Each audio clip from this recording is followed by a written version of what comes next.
knowledge about those places.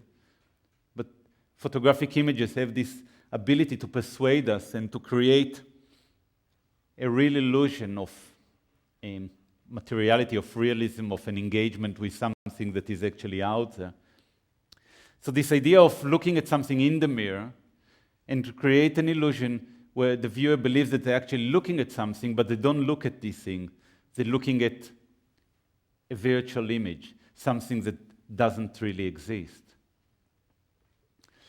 In order to achieve this sort of relationship, it wasn't that simple, because to photograph through a mirror, it's almost impossible. Because the moment you put the camera is also appearing in the image. And also, one of the most difficult things that happen with mirrors is that if they break or they start to move around, the process becomes anarchic. They will reflect the ceiling, they will reflect the floor, they will reflect anything around. So I had to create an hermetic space that is absolutely enclosed, a sort of a kaleidoscopic space that nothing can get out of. So whatever is reflected will always bounce back. And it took us a long time to figure out how to do it. And this is the actual set. I just went inside the set and I held the camera and I just moved it around. So you can see what the camera is seeing. Actually, the space that we photographed in, the mirrors were surrounding us, but they were also on the floor and on the ceiling. And we had to, this is the holes for the cameras to shoot through, because we didn't want any reflection of the lenses. And the ultimate space for us would have been to get a perfect sphere, but it was unrealistic to produce a perfect sphere for what we wanted to do. So we had to find, with some limit and compromises, a way to build a space that it will work. And it took a lot of attempts, building little models, then setting the whole space, and realizing that even the smallest gap that was uncovered by the mirror become a real obstacle and a disadvantage. So at the end of the process, we got the bouquet of flower and we placed it. And I'll just show you a little clip of us working on location that will give you some idea, because it's I think that sometimes looking at these things, it's very difficult to understand what actually is happening. And so I would like to move to a little clip. This film, actually, I'm at the moment working with the Museum of Fine Art in Boston on a digital book that will be published through iBook. And every chapter in the book, there is a little film that I introduce. Either it was filmed in my studio or on location. And this is, it's not the final, but it's a little clip from those series of images, a series of chapters. And tensions that exist between destruction and creation is fundamental to my practice. I'm interested in the relationship between those two elements that on the one hand are colliding or clashing with each other, while on the other end are complementary of each other. Just now I'm working on a new series where I no longer look directly at the object, but I'm looking at a reflection of the object in a mirror, an illusion of something that actually exists. And once again, the mirrors are shattered. What happened then, because of the movement of the optical devices in the space, they simulate what looks like an earthquake. Tectonic pieces are moving in space and shattering it. These moments creating a totally unpredictable images that are having life on their own. In order to get to those images, I've worked very intensely with a group of, with a team at the studio over a period of 5 months, and created a series of flower arrangements that were based on Jan Bruegel's painting. Each flower was made individually by hand. So the process of creating, of preparing for the shoot was painstaking, very meticulous, in absolute control, while the actual photographic session itself was the opposite. It was chaotic. It was a moment where everything falls apart with no control whatsoever. This relationship of destroying something in order to create something else, or letting go of something that appears to be precious in order to reach a different state, which is creative in its own right. And also the process of letting go, of losing control in order to regain something or to discover is fundamental to my work.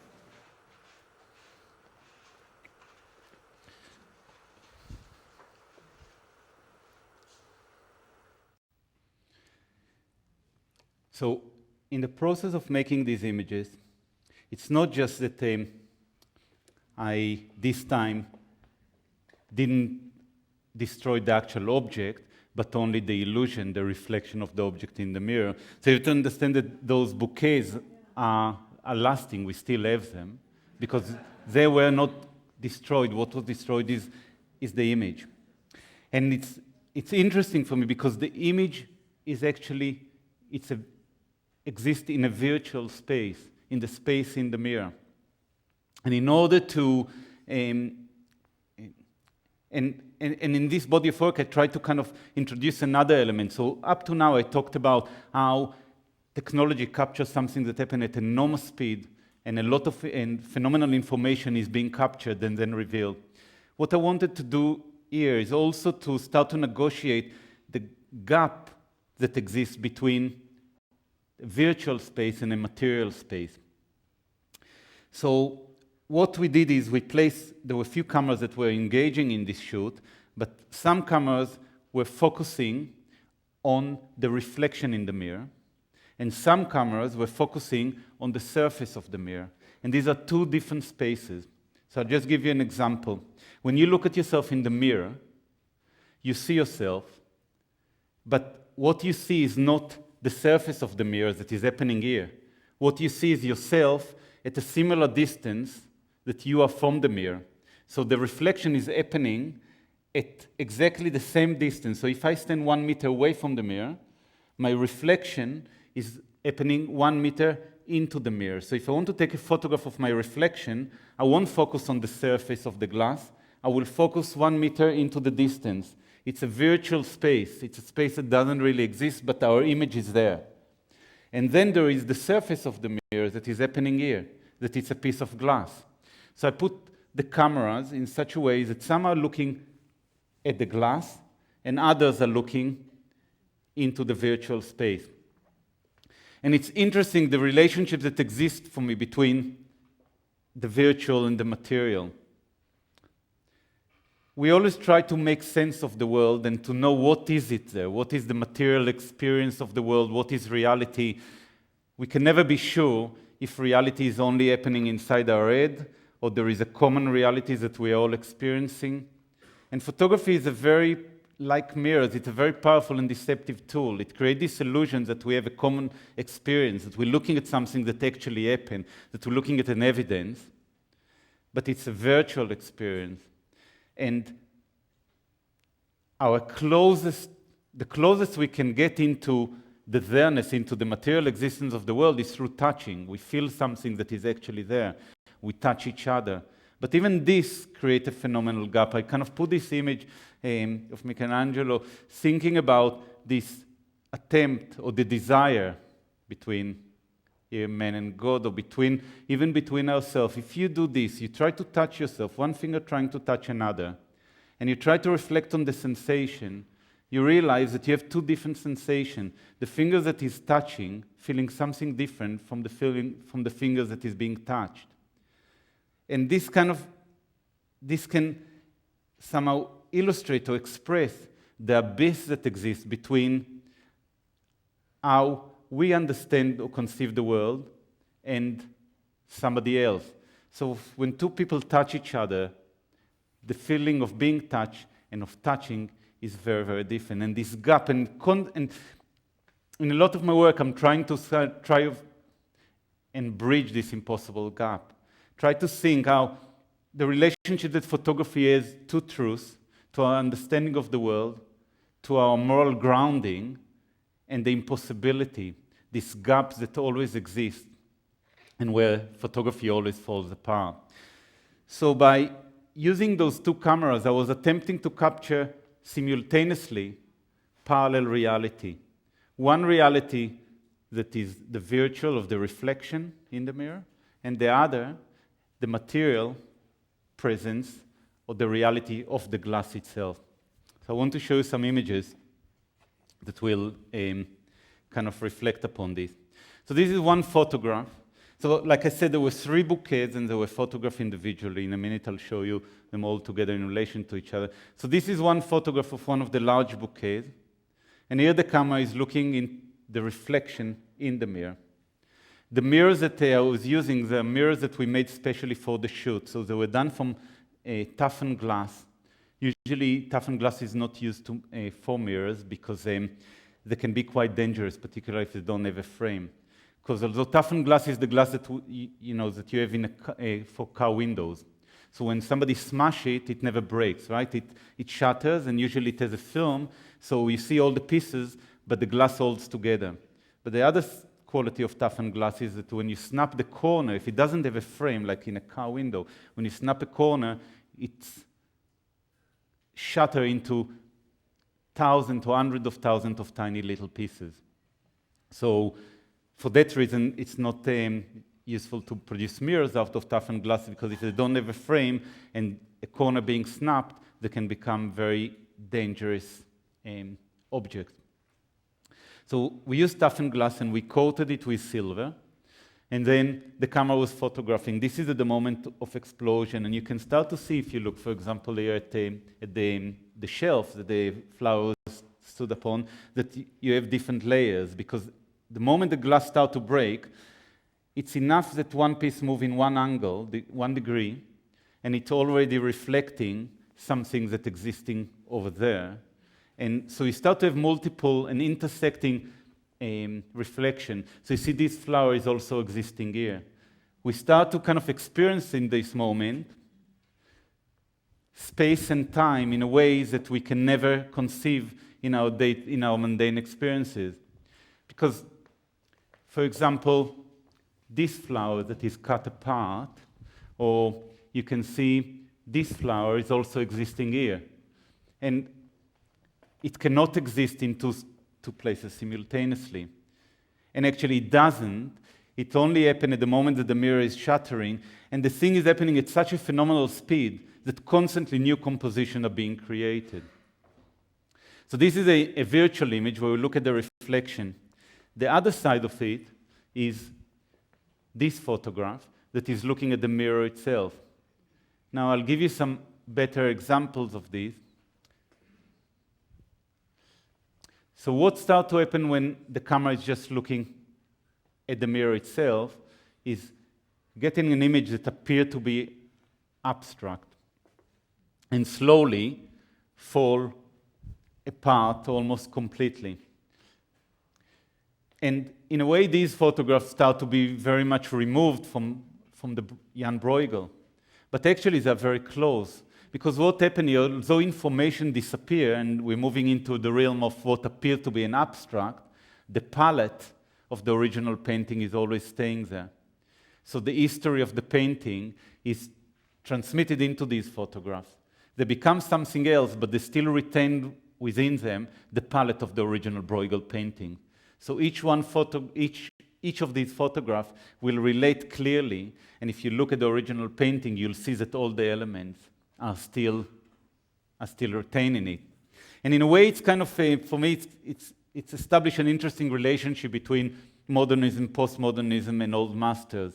This modernistic attempt to destroy the image, but at the same time, something is retained that carries it, the memory or the history, into the present. So there is a kind of a collision that exists between a past and a present, and a mark that the past is, an inherent mark that the past is living upon the present. So now I want to show you the sort of process that I talked through in one of the 3 bouquets. So this is the original painting. And here there is a photograph that is looking at the surface the moment it's being broken. So all the cracks are incredibly sharp. But then I move to another image where I'm looking at the reflection, and all the cracks in the glass disappear completely, but the image becomes much clearer. And I would like to move to another moment in the process. And you're looking at this and you're thinking that we're moving into the realm of abstraction. But in photography, there is no abstraction. Unlike painting, photography is always relying on something that was in front of the camera at the moment of the event. And these photographs are incredibly detailed. So now moving into a detail of the photograph you just saw before, it's very limited to, when I try to show work like this, because of the low resolution, when you look at it from this distance, it's very difficult to understand what happened when you actually come close to it. So here is a close detail of the same photograph you saw a minute ago, and you can see all the patterns within the glass, and the cracks, everything become ultra sharp. What these photographs are depicting is nothing but abstractions. They depict the surface in such detail and saturation that what is abstract or what is becoming out of focus is the reflection, because the reflection happened in those photographs, the gap of 3 meters. So here is the surface and here is the reflection 3 meters into the distance. And one of the things that happened in these photographs that for me was a real surprise is that the moment I took them, the mirrors were perfect. There were no patterns on those mirrors. These patterns occur at the moment of the explosion. We coated those mirrors with silver, and there is a parallel between the silver that we coated the mirror and the silver that analog photography film were coated with. And somehow, at the moment of explosion, a chemical reaction happened, and the silver was contracting in such a way, and it created those crystal-like qualities that they only exist in this millisecond. There is no way to experience them apart from the moment the glass shattered. Now I move out again into another image of where the camera is focusing on the glass. And I mentioned this earlier on, but this relationship that exists between the micro and the macro, the different experiences of conceiving an image from a distance and coming close to it, and somehow it's opening up almost in a microscopic way. These photographs are so sharp that when you get to them, there is no...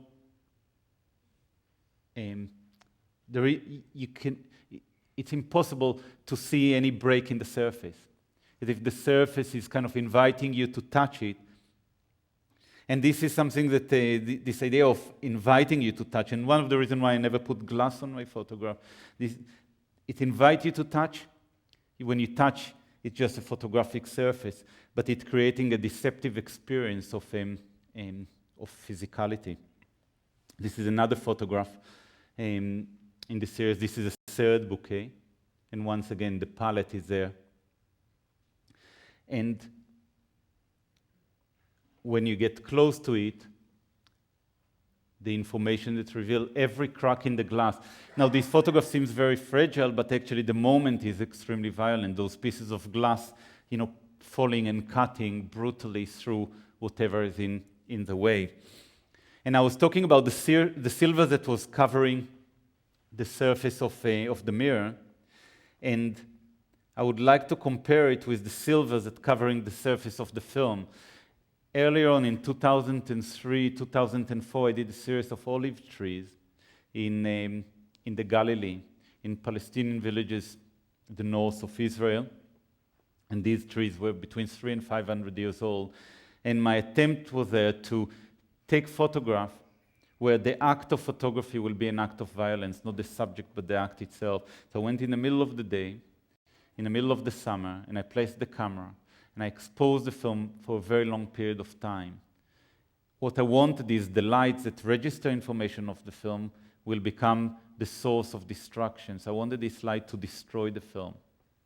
And then when I processed, I didn't know what exactly I was doing. When I processed the films, I got those negatives and they were completely black. There was no information. And then I took them to the darkroom and I tried to print them and I tried to retrieve or save some information, and I ended up with these images.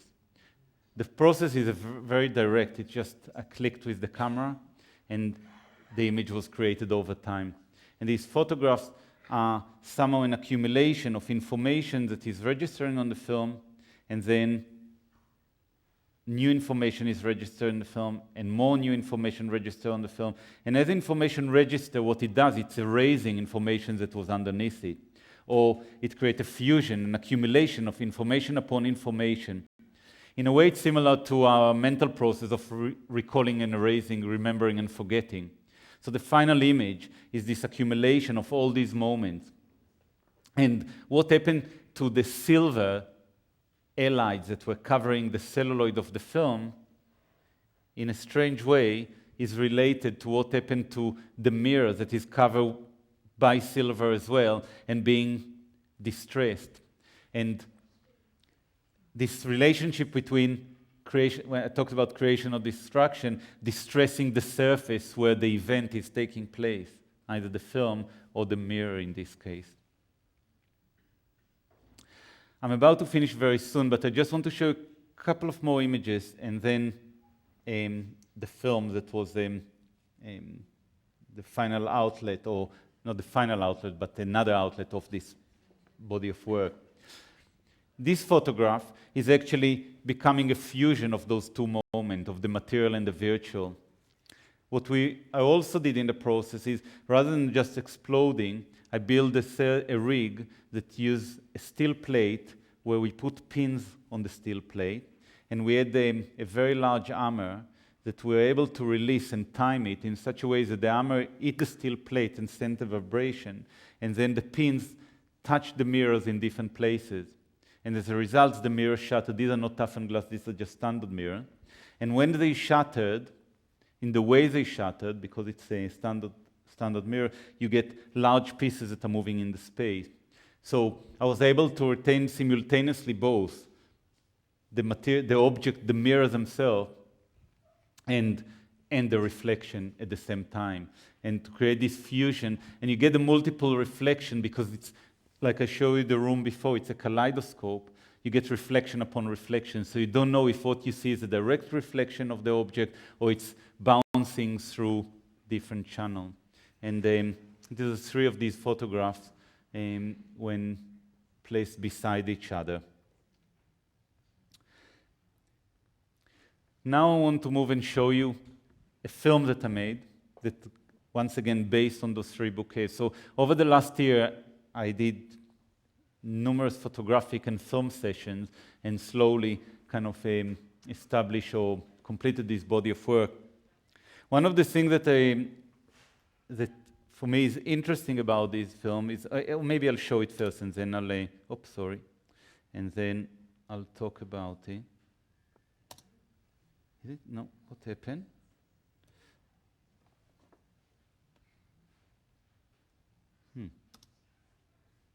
Okay.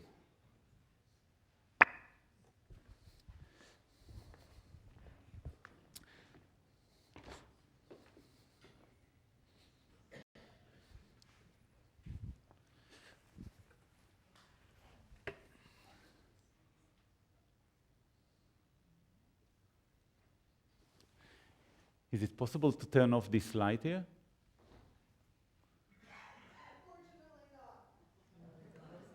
Thank you.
So the film was also shot with two cameras, one that was looking at the reflection and one that was looking at the surface of the glass. And you see them simultaneously, so the camera show at the beginning the cameras that showing the reflection, and at the moment of impact, the second camera is showing the actual material itself breaking down. And one of the things that I think is very much relevant to what I was trying to talk about, this sort of tension that exists between the virtual and the material. If you notice through the film, the pieces of glass are constantly falling down because they follow the force of gravity. But as they fall down, because they're reflecting an object that is on the other side, the images seems to resurrect and move up. So you have a constant conflict between images that are keep climbing up toward somehow the heaven, and pieces of glass that are accumulating on the floor. And at the end, on the middle bouquet, what you see is, despite the fact that you realize that the whole thing shattered, that it was just an illusion, an image is created again on the floor. Because as the mirror falls down, it still reflects what was ahead of it. I think that I'm going to stop here with this film and maybe leave some time for people to ask questions. I don't have a clue what the time is and how long did I speak for.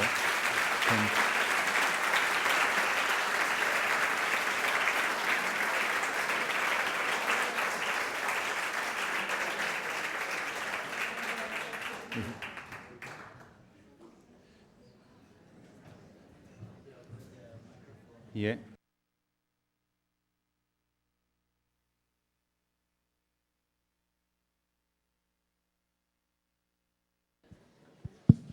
Thank you so much, Ori. And yes, if there are any questions, I will pass you the microphone.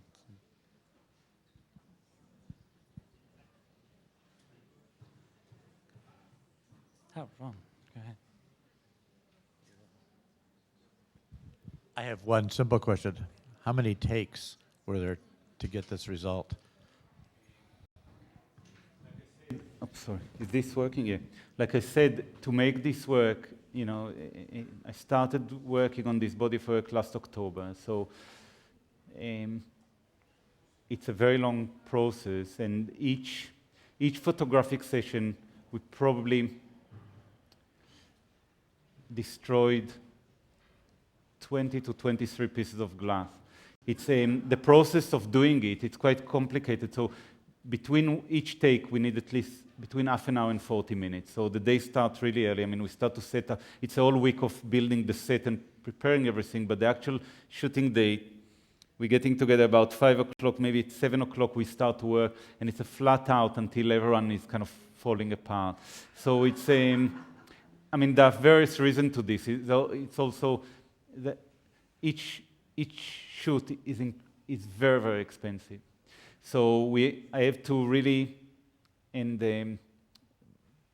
it's all I'm kind of working the whole thing within my resources, so I'm kind of trying to squeeze and get the maximum I can out of it.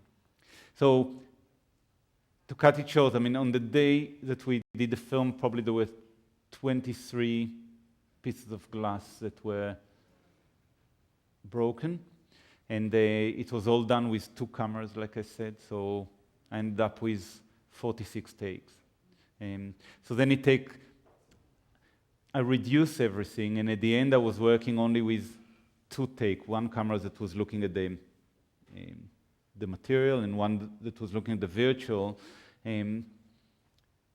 But the process of figuring out which 2 takes take a few months, because I have to study all the material of everything that we've done and slowly reduce it and start to figure out how it's going to work out. So to answer it shortly, it was probably 23 pieces of glass for the film, but all together in the process of making, because the still photographs are done in different stations and different cameras, and it's different concerns, so loads of glass, I don't know. I think that at one point we had something like, I can't remember how many tons, but it was tons and tons of broken glass, and we had to fill, all containers to kind of clear them out. Yes. How many individual photographs, Sorry? photos, how many individual photos from this process do you preserve and use? I'm not absolutely sure now, but I imagine that there will be in the region of 20 altogether. But they will be divided because I chose three, I kind of almost see them as three groups. So there are the virtual one, there are the material one, and there are some that are the fusion of the two states. And there were three different bouquets that I was working with. So, it's maybe 3 or 4 of each possibility came out at the end. And I'm still working with it, so I don't know. I'm kind of still reducing and finalizing it. But I imagine that it will be in the region of 20 of everything together, or 20, 25. I imagine something like that. Do you have an interest in astrophotography? Because I'm thinking when you look at the stars, for example, or you take time-lapse photography, that's happening right now, but you're actually capturing something that may have happened billions of years ago. Yes. Yeah, I'm very much interested not in astrophotography, in astrophysics. And not that, I'm not a mathematician, but I read quite a lot about these things, and also quantum physics, and I'm very much interested in the whole history of from Copernicus and so forth, and this kind of idea of perspective of imagining, looking at something from a completely opposite point of view and perceiving all of a sudden the idea of, that we're rotating around the sun, or the ideas of the movement, the speed of, I'm very much interested in this idea, and they're very much affecting the way I think about the boundaries and time and space. Trying to think how to phrase this properly. Having been born in Israel and the violence and destruction that has happened in your lifetime, has that affected your work? Yeah, I think so. And I think that the explosions are very much connected to. When I talk about the work, I often come with all these thoughts that I have, and it seems quite rational and premeditated. The process of making work for me, is very intuitive, and I get a strong desire to do something like this, like the mirrors, for example. It started, the idea is hibernating in a way that is. I saw the Bruegel painting in the Museum of Fine Art in Vienna. I'm really interested in Vienna as a city, in relation to the Austro-Hungarian Empire and the decline at the beginning of the First World, and the gap that exists between a certain decadence that was there and somehow overlooking the reality where everything was rotten and the tension. Anyway, so spent time in Vienna, and I saw this painting, and I was thinking about the glass. I was interested in it, and all of a sudden it became very important, and I came back and I started to work on the construction of those bouquets, and the process it's require an absolute commitment, because when I start to work on this, I said for a year that's all I've done, from every morning, every evening, throughout the day, and I brought people to work with it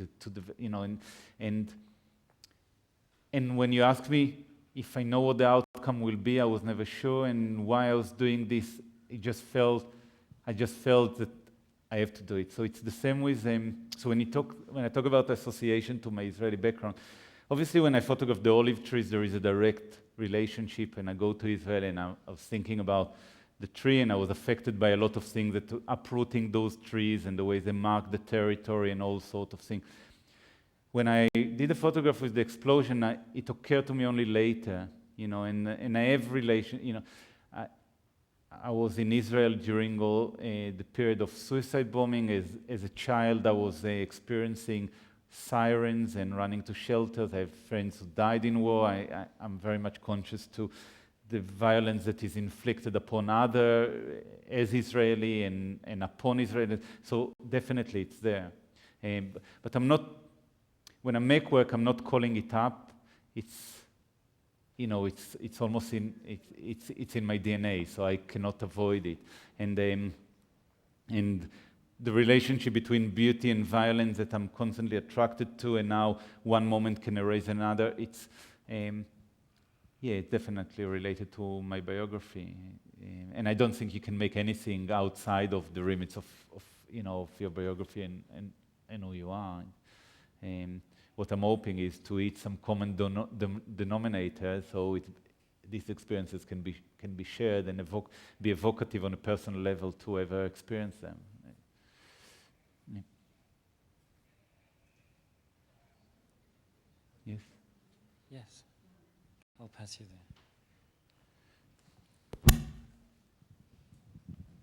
there. When we saw the video, we saw, of course, or we heard the sound of the breaking glass. Yes. Can you talk about that a little bit in relation to Not the much, photographs because that are the still- sound that you saw, because I'm still working on the sound. So that's why I said that most of the work is finished, but the sound for the film is the bit that is not finished yet. And I just put some sound. It's a sample of things that I was kind of working through, because I kind of felt that it's better for you to experience it with some sound. So I cannot really talk about the sound yet. It will probably take a couple of, I don't know, another month or so until we finish it. So I started to work with a musician, and the sound that was part of the sound that is here, and part of the sound that I have so far is acoustic sound, and I'm not sure if it's the right way, because usually, I kind of feel that the sound needs to have a very practical, it needs to be poetic, but also practical purpose, and I'm not sure if all the sounds for this need to be recorded, sounds of pieces of glass in different ways, breaking, shattered. I mean, I have sound that we collected. So the moment I'm working with somebody that I collaborated before quite a lot, and we're just collecting various sound and try to put them together. So yeah, it's in the process, and I'm still trying to clarify my position and make the decisions that are right for this. Have you ever considered adding a new dimension by changing the light source? I can visualize going anywhere from ultraviolet to infrared. There's an infinite variety of possibilities there. Yeah, I'm thinking about it, and I mean, there are some. I was looking at a thermophotography. There are all sorts of ways that are happening outside of our visual spectrum, and I'm very much interested in this. I kind of feel that I'm touching upon it, even if it's some of the limits. And I'm not saying I won't do it, because I'm constantly looking and thinking about those things. But I often feel that if I use, for example, X-ray, it has a particular look that is somehow restricting the possibilities of the image. And what I'm interested in is suggesting some of those possibilities, but creating images that are also related to art history, that are kind of somehow having also political reason and all sorts of things that so yeah, I'm thinking about all those events that are happening out of our visual spectrum, but I haven't explored them in my work yet, because I didn't find the right way to do it. It may happen. It just need to naturally. If a clarity will emerge, then I will. Well, thank you so much. I'm going to have to. Thank you.